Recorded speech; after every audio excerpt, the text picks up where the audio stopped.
Hi, Richard. Hi. Hey, Serge.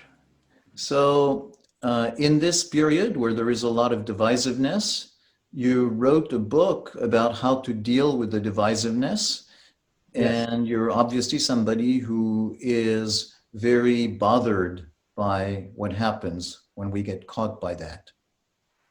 Yes, I think that's true, Serge. I really am bothered by it. And I actually believe that everyone is bothered by it, but in different ways.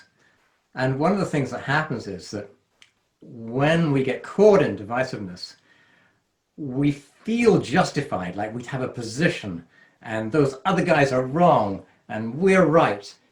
However, we often don't realize the cost to ourselves, the cost to our own emotional well-being, and the cost even to our feelings of happiness and contentment. So one of the things I talk about a lot in my book is how when we get caught in divisiveness, we get caught in anger with the other side, or sometimes we don't use the word anger. It might be more like frustration or annoyance, or we have a number of words that are come from anger. Or we get very fearful. Oh my God, what are these guys going to do? What are they going to do to our country? What's going to happen? What's going to happen uh, if our side loses the election? So all these fears, I live in a state of fear or anger, then unless it's very short term, we walk around with a disturbed state of mind, which is not conducive to contentment or happiness or peacefulness. Right. We're rattled. Our minds are rattled. Our bodies are rattled. So yeah, I think divisiveness is actually very harmful to actually to everybody. But so I want to highlight something there, that you're Yes. changing the terms of the question. Okay. Sometimes we talk about divisiveness as, oh, divisiveness is not a good thing, or morally you should try to not be in such a place. But Yes. what you're doing is you're changing the terms and you say, wait a minute, it's not so much about it's a good or bad way to deal with it from the outside, but look at the cost it has inside. Look at how much of an impact it has on your life and Yeah. how you are doing a disservice to yourself when you get caught in the divisiveness. Yeah. Thank you for that, Serge. I think if we get moral about it or moralistic about it, then people just get angry and resentful. Don't tell me what to think. Don't tell me what to do. Don't tell me how I should feel. So I don't think it works very well to take a moral or moralistic point of view. So I think it's much more helpful to look, okay, what are the costs to me? What are the benefits and what are the costs? And I think one of the things I would like to say, and I like this analogy, because I have been in a situation where I once saw I was 10 years old. It's a bit of a digression, but I'll come back to your question, okay?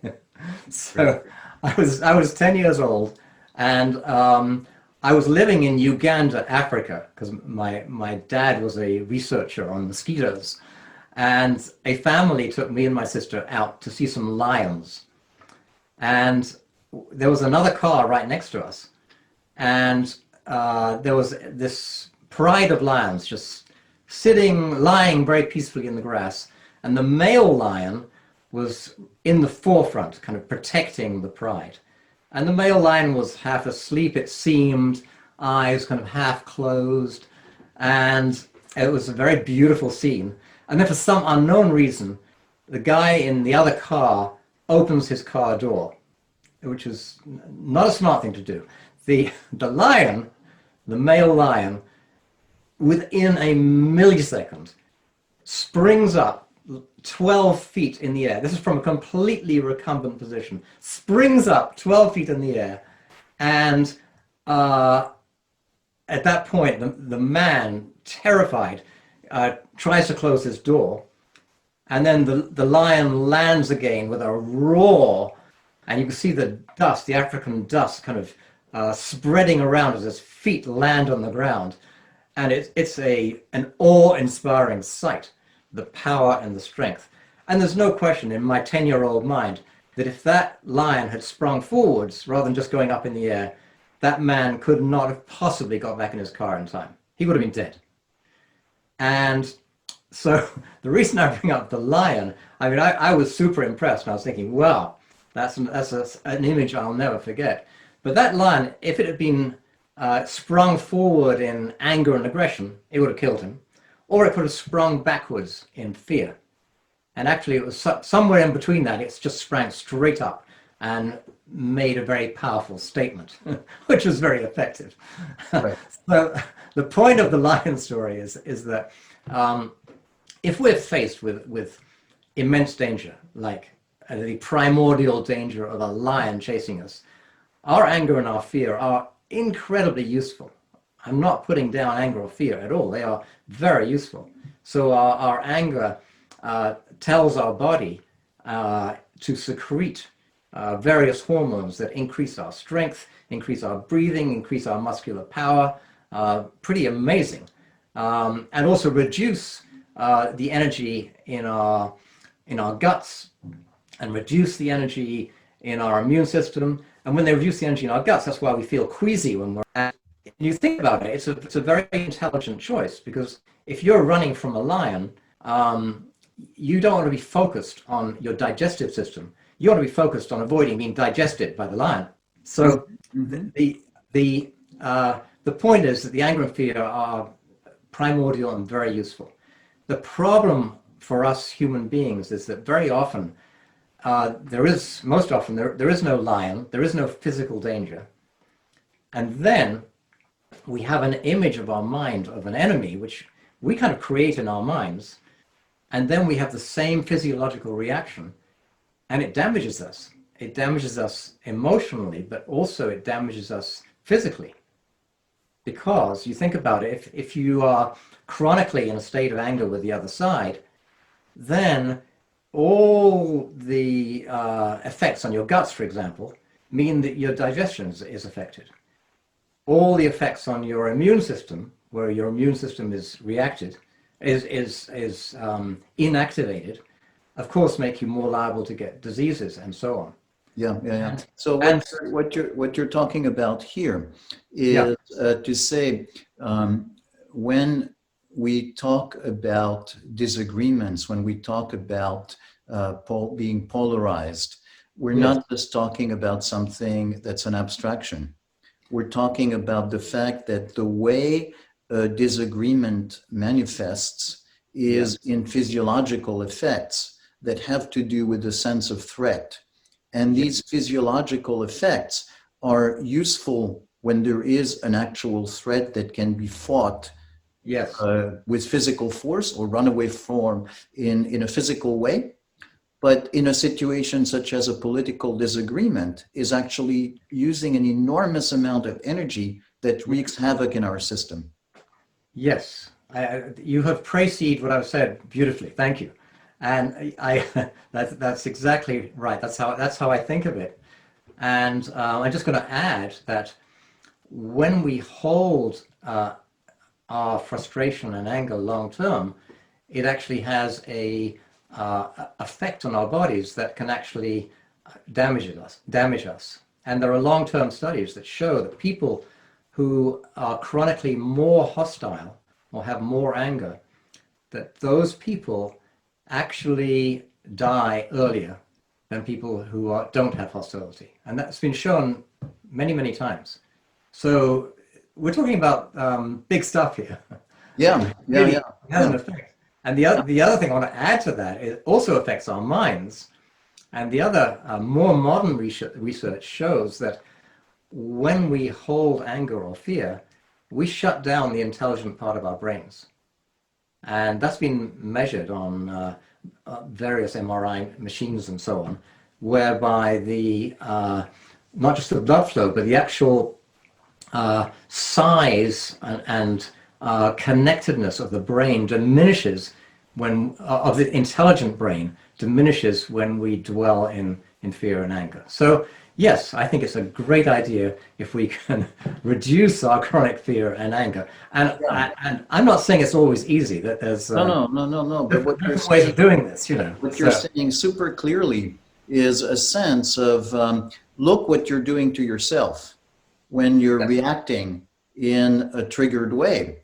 Yes. You are shutting yourself off from the resources you value, your intelligent brain, your mindful brain, Yes. and you're damaging your body long term. You're increasing your chances of dying earlier than you would have. Yeah. So big prize. Big price, yeah. And then we add to that as another price, which is, and I'm sure everyone has noticed this, that if I'm angry with somebody, they're going to get angry back. And it's just such a human thing. It's a very animal thing. If somebody feels my anger, they're going to defend themselves. And they're going to defend themselves either with fear or with anger. So the more we're angry, the more other people will be angry. And that really spreads through society. And of course, it spreads because the media stir it up because anger really does sell copy. No question, you know. Yeah. So that sense of, as an individual, there's always the response of I didn't start it. It started without me. But what we're talking about here is even if you don't start it, when you break the pattern, you actually free yourself from being in that spiral. Yes, exactly. Yes. So one of the things I talk about in my book, actually, as a main part of my book, is how to get out of that spiral. Yeah. Because I admit, because I have been in that spiral myself, and many times in my life, and it's so easy to get into it. I mean, I think of an example of having a fight with my wife, right? And I'm in those moments, if I spiral into anger or judgment, and obviously those two are very connected, I completely lose my compassion, my tenderness, my good feeling, my memories of all the great times we've had. It all disappears because the anger takes over. And if I can remember that during an argument, which I'm much better at now than I was, I can make a change, and I can say to myself, "Hey, Richard, what are you doing? You don't need to go this way." And that little pause, oh my goodness, makes so much difference, you know. and so whereas our battles might have been hours long in the past, very often they are minutes long or even less now, because we both developed the capacity to pause and recognize what's going on in us, and hey, wait a minute, I don't need to go this way. I don't need to lose my compassion for this person who I know I love.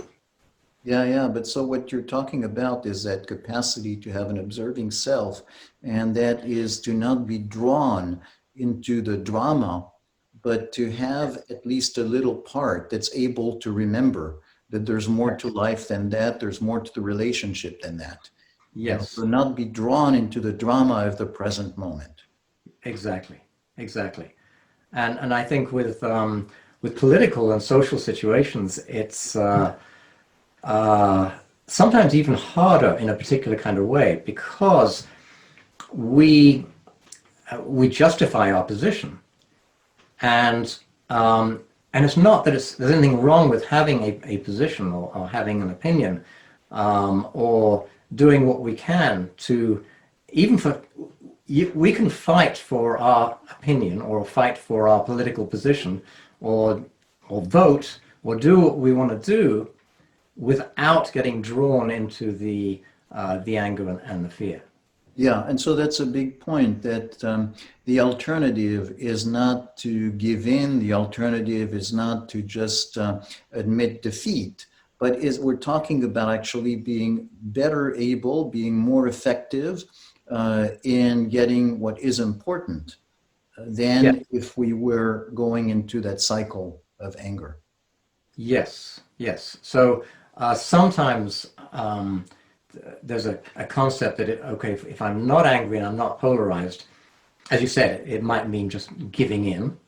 Or it also might mean being avoidant and sitting on a mountaintop and meditating and saying, well, I'm just going to be above everything. I'm not going to take part in it. And I think what I'm saying, what I'm hearing you saying too, is no, we can actually change our state, and through doing that, we can be even more effective. Yes, I really believe that when we're not angry and not fearful, we can have a much greater chance of being more effective socially and politically, which is awesome, So it's such a win-win situation because we feel better and we're more effective, and the people around us feel better. It's a win-win-win situation. So Yeah. that's pretty cool. Yeah, it's very cool. So let's talk a little bit about how we are able to shift from that focus on, danger, threat, I have to annihilate the threat, to, I kind of give myself more room. Well, one of the steps, and I have a chapter on this in my book, is simply to reduce the amount of polarized information that's coming into our brains. So we have news that's very powerful and has a big effect on us. And when it's political news and it's polarized news, then that is feeding the polarization within us, for most of us.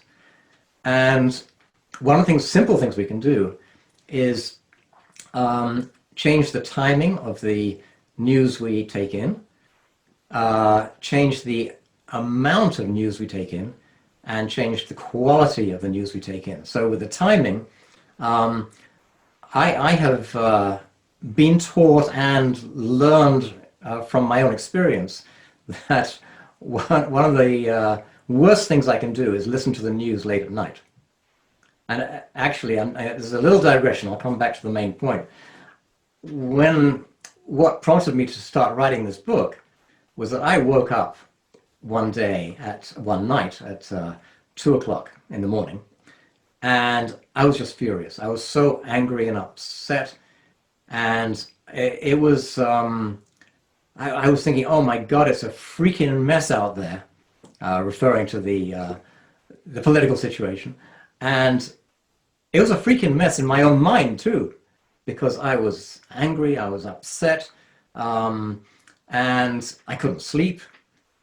And there and then I made this resolution that I would do every bit of research I could to find out how I can at least be in a decent state of mind without the anger, without the worry, without the outrage, and then I already believed that if I could do that, I would be more useful at what I did. So I certainly wasn't very useful lying awake fretting. It didn't help me or anybody else. Right. But and that research was actually the basis of my book. So that's how it started. Yeah. So that sense of realizing it's a freaking mess out there, but it's also a freaking mess in there. Yes. As a result of digesting this. Exactly. And so, what you have first action on is your reactions to it. Yes. And digesting it. And part of dealing with this freaking mess outside is also kind of creating a sense of managing how much you're mainlining. Thank you. Mainlining is such a great term. Oh, I hadn't thought of that. That's great.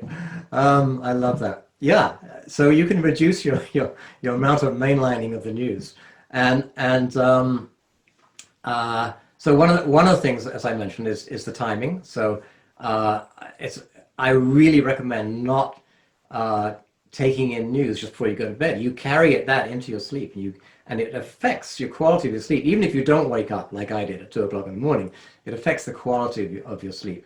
It's a well-known psychological effect. But the other thing is you can reduce the amount of news. And when we think about the news that we take in, it's amazing because it's most of what we take in is repetition of what's just been said before. So you hear the news, and then 2 hours later, you hear someone's divisive opinion about that news. And then an hour later, you hear someone else's divisive opinion about that news, or divisive opinion against the other divisive person. And so you just strung along. It's the same bit of news. And you get strung along for days, for weeks. So reducing the quantity of news, I don't think anyone needs to, I'm not against hearing the news. I think it's great to be up to date. But we don't really need it more than once a day. And some people do once a week.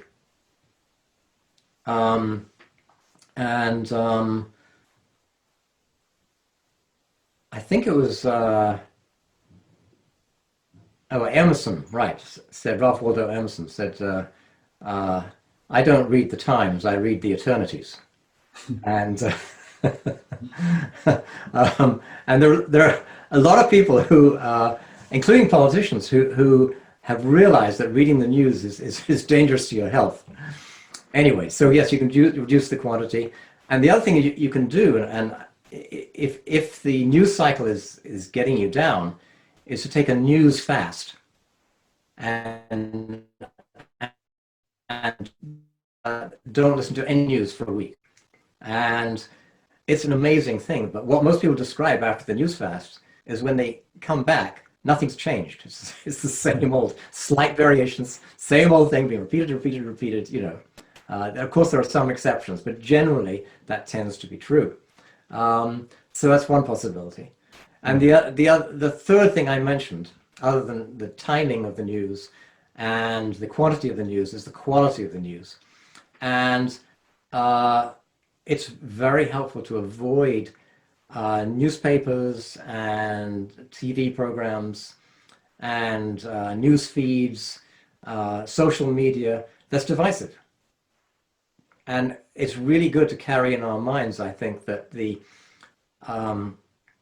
all these media, they make money through making you angry. And it's I know you know this. It's so powerful.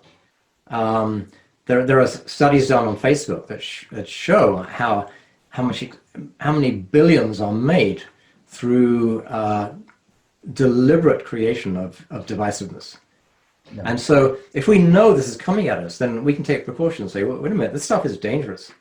Yeah. So the image that it brings in is, you know, that image of the little squirrel in a cage that keeps moving and stays in place but keeps moving. Right. And so imagining that this kind of movement generates the energy. But in this case, that we're all like the squirrels in the cage, and we're generating money for the media by being activated, and that the force of the outrage, you know, generates this energy in the form, you know, money that feeds, you know, the media world, and that sense of, wait a minute, you know, we do want to move, but not stay in place while pretending to move. Yes. Well, here's the bargain that we're offered by I'm not going to say all the media, but by a lot of the media. Here's the great bargain we're offered. Okay, I will make lots and lots of money. This is the media speaking, the media moguls speaking.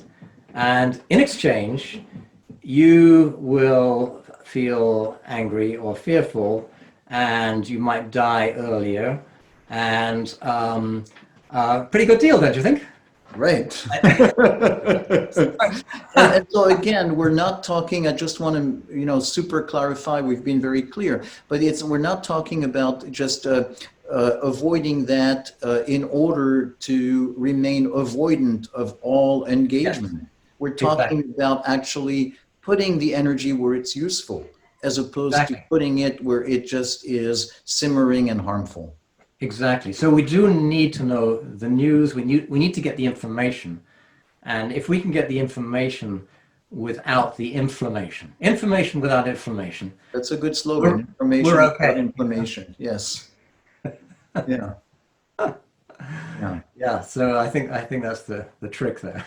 Yeah. But Yeah.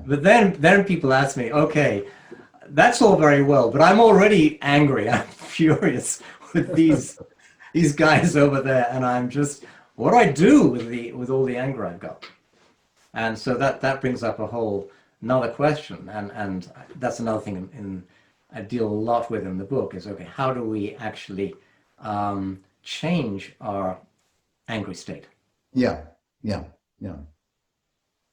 Yeah. And one of the there's a quote from this Greek philosopher who lived nearly 2,000 years ago called Epictetus, and he said, no one else can ever make you angry. It is your own thoughts that make you angry.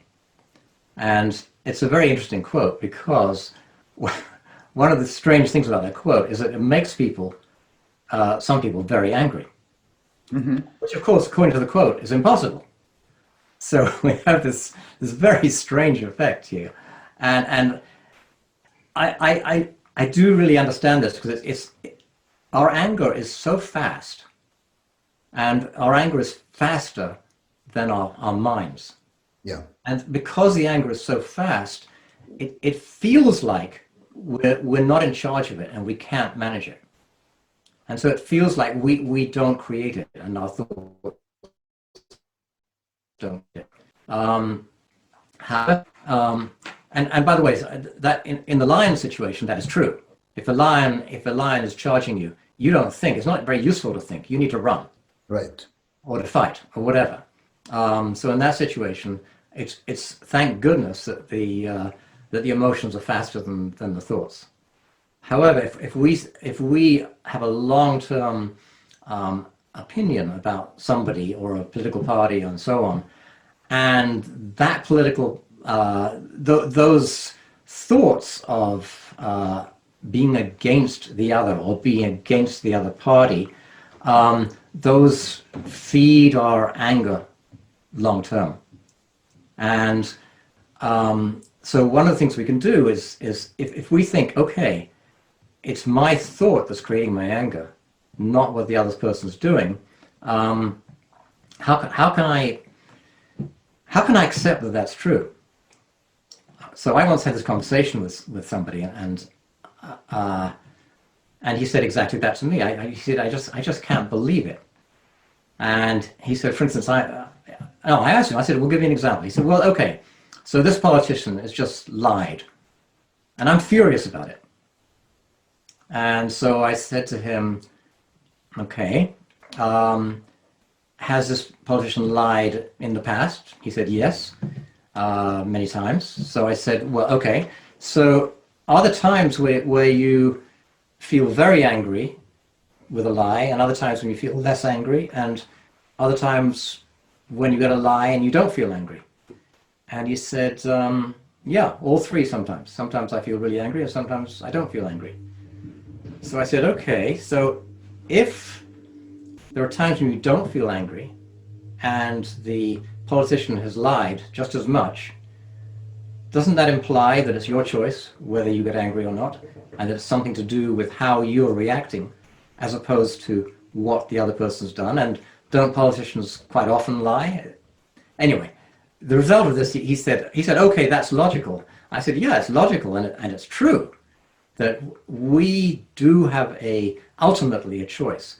Now, is that choice easy? Not always, because sometimes our reactions are so automatic.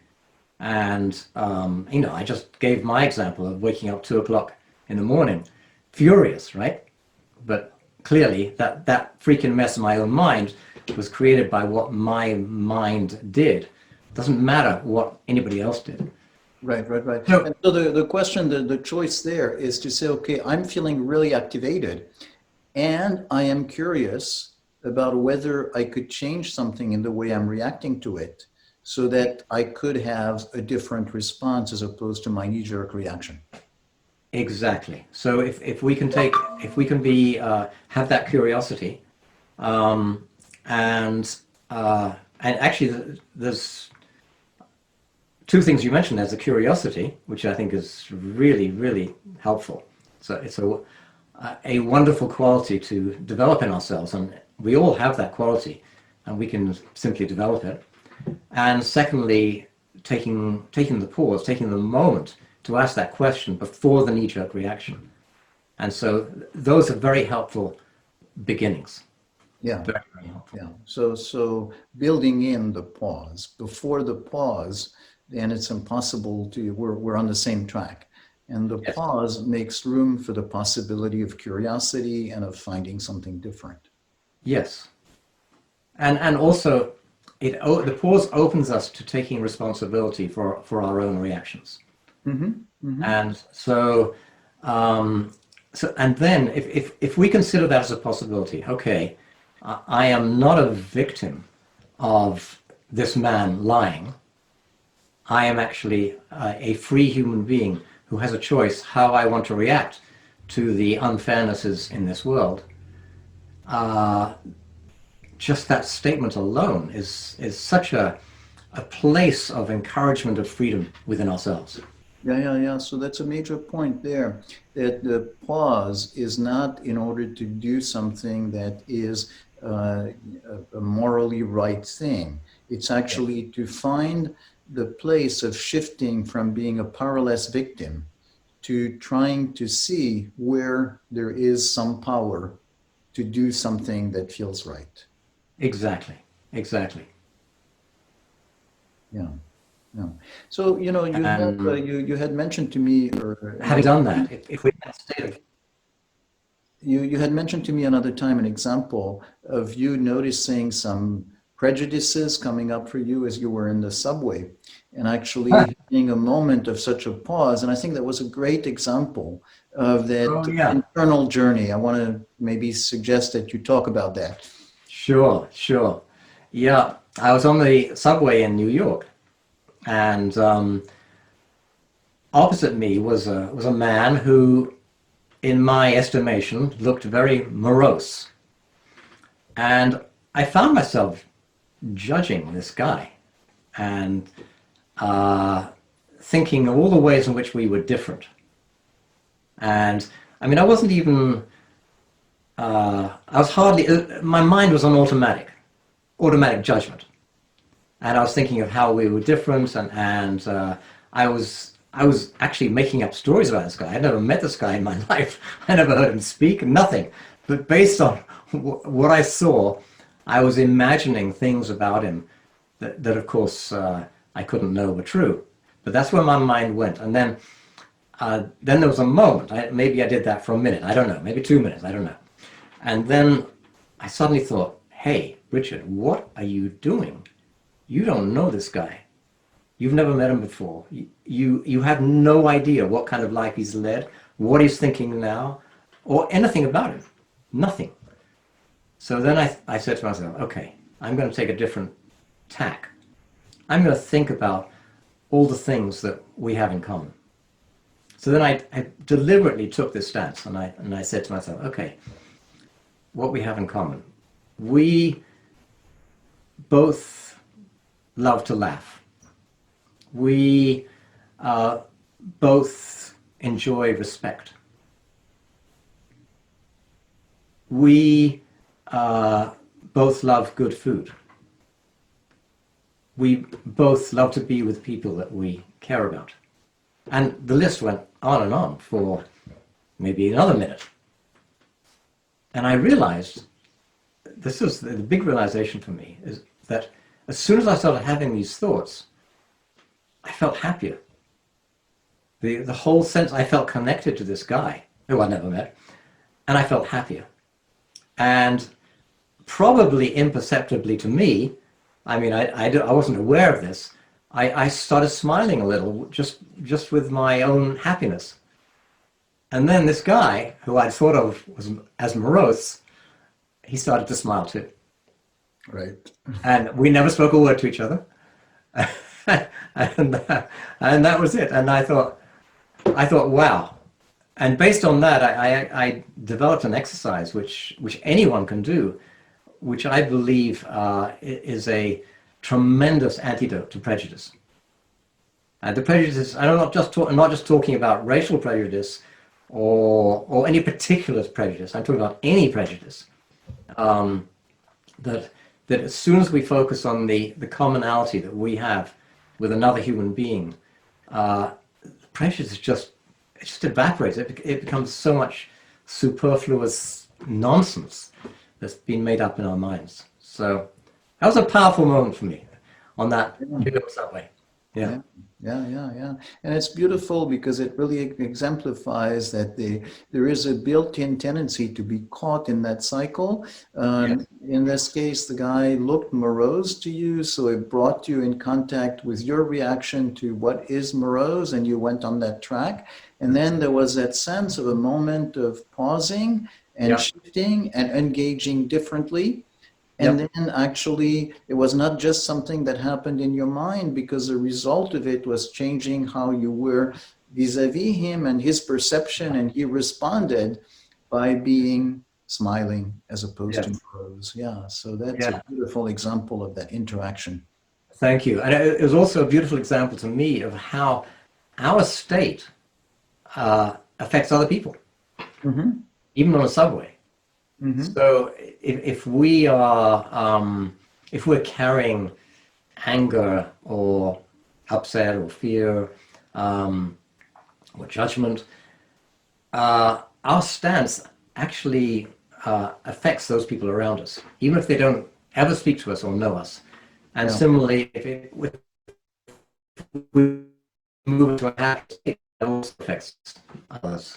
So it was a powerful example to me of that too.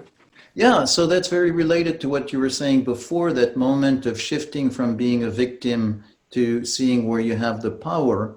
And so in that sense, seeing, oh, in a way, I'm a victim of this guy's morosity, to wait a minute, I can change, and then I can actually affect him, and in a good way. Yes. And that's I'm going to add something there, Serge, which is this, that I could also say, well, I'm a victim of my own judgments and judgmental thoughts, and you know, but actually I had a choice there too. I took the choice in that moment to stop and pause and say, hey, wait a minute. And you know, it's not something I've always done. Sometimes I've allowed those judgments just to continue in my mind, and which, as we've already discussed, is not helpful to me or anybody else. Right. But so that's a very nice way to talk about it. In a way, we're expanding this to a sense of, through experience, we develop the ability to notice that we have tendencies that can be isolating us, that may make us feel more aggressive, angry, judgmental, all of these different things. And developing the ability to have the pause and shifting in order to have a sense of actually exercising a choice, exercising freedom to be different from the knee-jerk mode. Yes. And I think if people don't recognize they have that choice, then their belief in themselves as a victim of their own processes becomes a self-fulfilling prophecy. Because then because they feel that they are controlled by these thoughts or the fears or the anger, then they also feel, well, there's nothing I can do about this. And because there's nothing I can do about it, of course, yes, it becomes true. Yeah. They do become controlled by those feelings. So taking that step of recognizing our innate higher power, if you like, our innate witnessing power, or power of mindfulness. There's many ways of expressing this, but if we can take that power, we have so many more choices. That's the point. Yeah. We have so many more choices. Yes. So that feels like a good place to end. I just want to check with you if it feels okay with you. Yes, it does. I've really enjoyed talking to you, Serge. You're such a pleasure to talk to. I thank you for your questions and for also the way I feel like everything I said, you were able to reflect, and I just like the way the conversation moves. So thank you very much. Thanks, Richard. I enjoyed it as well. Cool.